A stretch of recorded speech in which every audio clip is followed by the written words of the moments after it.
comum você viajar no final de semana pensando que vai fazer aquele super calor e de repente cai aquele temporal? Dá uma raiva, não dá? Pois é, as grandes responsáveis por essas rápidas mudanças são as diferentes massas de ar que atuam no Brasil. Essas massas de ar vão determinar o regime das chuvas e os diferentes tipos de tempo nas diversas áreas e regiões do país. O Éder continua a falar de fatores climáticos. E aí, pessoal, como é que vão? Tudo tranquilinho aí? Então, hoje, como combinado, na aula passada, você lembra, vamos terminar de estudar os fatores climáticos, né, do Brasil, particularmente do Brasil, né, que interferem nos climas brasileiros, que ajudam a caracterizar e definir os climas brasileiros. O que nós estudamos na aula passada? Estudamos que a posição geográfica era fundamental, não é? Como para a caracterização de um clima, então um dos principais fatores climáticos. Só quando eu falo em posição geográfica, você tem que lembrar do quê? Da variação de latitude, que tem no Brasil do norte para o sul, né? Aumenta a latitude, então as temperaturas tendem a diminuir para o sul. E tinha que lembrar também, não é, da interferência da altitude, não é, nos climas. Como o Brasil tem baixas altitudes predominantemente, as temperaturas são altas predominantemente. Em algumas áreas só, particularmente do Planalto Meridional, aqui também do Sudeste, como Serra da Mantiqueira, que eu dei como exemplo, sabe aquela lá entre Rio, Minas, São Paulo? Nessas áreas, as altitudes um pouco mais elevadinhas acabam fazendo com que as temperaturas sejam mais baixas do que o normal no Brasil. Tá claro? Agora, existe um fator climático que no caso brasileiro, e ele acaba sendo um pouco mais importante, não só no caso brasileiro, né? Ele é um pouco mais importante dentro daquela definição de clima que nós vimos na aula passada. O que é que nós vimos? O que era o clima? Sucessão habitual de tempos atmosféricos. Então, quer dizer, o tempo atmosférico muda. E o que é que faz o tempo atmosférico mudar? Ora, de áreas diferentes, não é? O tempo atmosférico muda porque elas estão em posições geográficas diferentes, com altitudes diferentes, etc. Mas para uma mesma área, para a sua cidade aí, por que o tempo de ontem vai estar diferente do tempo de hoje ou e provavelmente do de amanhã? Por quê? Ora, a latitude da sua cidade mudou? Não mudou, a latitude não muda. Mudou a altitude? Ela está mais alta hoje do que estava ontem? Não. Então, esses fatores climáticos para o mesmo lugar, eles não mudam. Distância do mar, né? Proximidade do mar. Ela está mais próxima do mar hoje do que estava ontem? Não. E mesmo assim, o tempo atmosférico mudou. Por que o tempo atmosférico mudou? Porque tem um outro fator climático aí, que é o grande responsável pelo dinamismo do tempo atmosférico para o mesmo lugar.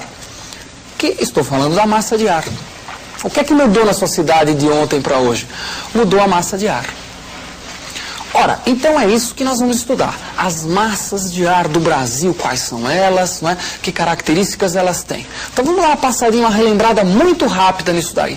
Então, as massas de ar, elas podem ser representadas de várias maneiras. O mais habitual é representá-las com setas, que são essas que você está vendo aí. Dá uma olhadinha, olha que bonitinho. Então, todo esse conjunto de setas que você está observando aí, ó, representam massas de ar. Então, você tem uma massa de ar aqui, outra massa de ar aqui, outra aqui, enxergou? Mais uma aqui, já foi a quarta, hein? E essa daqui que é a quinta. Então você notou aí que temos 5 massas de ar atuando no Brasil, não é? Cada uma delas tem um nome diferente, certo? E quais são os nomezinhos? Você vai acompanhar as 5 quais são? Então agora vamos dar nome aos bois, olha lá. Essa primeira que você está vendo aqui é a polar atlântica. Esta é a única massa de ar fria que atua no Brasil. Polar atlântica. Tá bonitinha? Lembrou? Esta daqui é a tropical atlântica. Observa que temos uma outra tropical que se forma no interior da América do Sul. Portanto, nós chamamos de tropical continental. Então, tropical continental e tropical atlântica. Não é? Indo mais para o norte, equatorial continental. E na mesma área, só que dentro do continente, equatorial atlântico, e na mesma área, só que dentro do continente, a equatorial continental. Então, equatorial continental, equatorial atlântica. Tropical atlântica, tropical continental. E polar atlântica. Fácil. Essas são as massas de ar que atuam no Brasil. Deu para recordar? O que nós vamos fazer, então? Analisar cada uma delas. Então, a primeira grande separação que você pode realizar aí é o seguinte, separar as quentes da fria. Então, você vai ver agora apenas as massas quentes. Olhe para elas, veja lá que legal. Essas são as quentes. Então, eu tirei aquela fria que estava aqui no sul. Então, ficou quem? Não está na linha do trópico essa daqui, então chama tropical. Não vem do mar, então é atlântica. Tropical atlântica, e essa daqui está no continente, tropical o quê? Continental. Certo? Equatorial continental, se forma dentro do continente, e a equatorial atlântica. Então, olha os nominhos delas lá. Acompanha de novo. E vai guardando. Equatorial atlântica, equatorial continental. Tropical atlântica, tropical continental. Essas massas são todas quentes e úmidas, exceto a tropical continental. A tropical continental é mais seca do que as outras, não é? E o que essas massas provocam? No geral, as quentes e úmidas, elas provocam temperaturas elevadas e uma umidade, não é? No geral, muito grande. Umidade relativa do ar mesmo e até chuvas. Né? Elas provocam muita chuva de convecção, que é aquela chuva que acontece muito, é muito comum nos dias de verão, muito intenso, no final da tarde, continua muito quente e dá aquele pé d'água, aquele... Né? Isso é muito comum. Tanto a tropical atlântica provoca isso, quanto a equatorial atlântica, a equatorial continental provoca muito isso também. Equatorial continental é aquela que se forma na Amazônia, olha lá, dá uma olhadinha de novo no mapinha, veja que bonitinho. Olha lá, a equatorial continental, ó. Ela provoca essas chuvaradas imensas de final de tarde em toda a região amazônica aqui, em toda essa área aqui. Não é? Às vezes ela vem até, chega aqui em São Paulo, às vezes esse raminho aqui vem até aqui. Então todas essas são quentes e úmidas, exceto a tropical continental, que é quente e seca. Muito bem? Ótimo. E a massa fria? A massa fria é o que nós chamamos de massa polar. Olha para a área de atuação dela agora. Veja lá que bonitinho, olha lá. Polar atlântica, não é? A grande polar atlântica. A polar atlântica, observa bem que ela está dividida em 3 ramos de atuação. Essa massa é fria e ela é mais seca do que as tropicais, tá? Menos úmida do que as tropicais. Em alguns momentos ela é muito seca, dependendo da área onde ela se localiza. A polar atlântica, ela costuma ser dividida em 3 ramos de ação. Um ramo é esse aqui, que vem margeando o litoral, vai até o nordeste, o litoral nordestino. O outro ramo é esse que entra pela calha do Planalto Meridional, aqui a famosa calha do Paraná, vem aqui, ó, até o interior de São Paulo, passando pelo interior do Paraná. E uma outra que vai até a Amazônia Ocidental. A Amazônia Oriental é onde está a flechinha aqui, ó. Isso aqui é a Amazônia Oriental. Isto aqui é a Amazônia Ocidental. Então vamos falar o que cada um desses ramos provoca. Ó, esse primeiro ramo, esse ramo que eu estou anotando para você aqui, que é o que vem para a Amazônia Ocidental, o que é que ele provoca? A polar, quando chega aí, ela precisa estar muito forte, né? A massa de ar tem que estar com altas pressões. Se ela tiver com uma pressão muito alta, ela empurra as massas quentes e ela consegue chegar lá no norte. Quando ela chega, ela provoca um fenômeno chamado de friagem. Muito bem? Friagem, que é o quê? Uma queda de temperatura muito sensível, muito rápida na região amazônica. É a massa polar que provoca isso. Olha a figura de novo, veja que legal. Esse outro ramo aqui, ó, que vem pelo Planalto Meridional, norte do Paraná, oeste paulista, ele provoca o que nós chamamos de geadas. Então é o terror do agricultor aqui do centro-sul do país, não é? Ela atua muito mais no inverno, evidentemente, embora no verão ela também está presente, não é?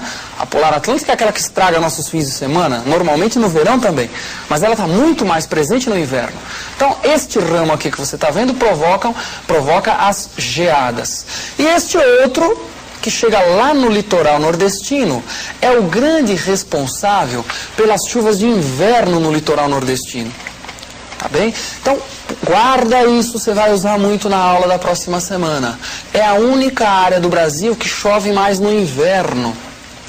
Incrível, todo o resto do Brasil chove mais no verão, normalmente. E no litoral nordestino chove mais no inverno, no meio do ano.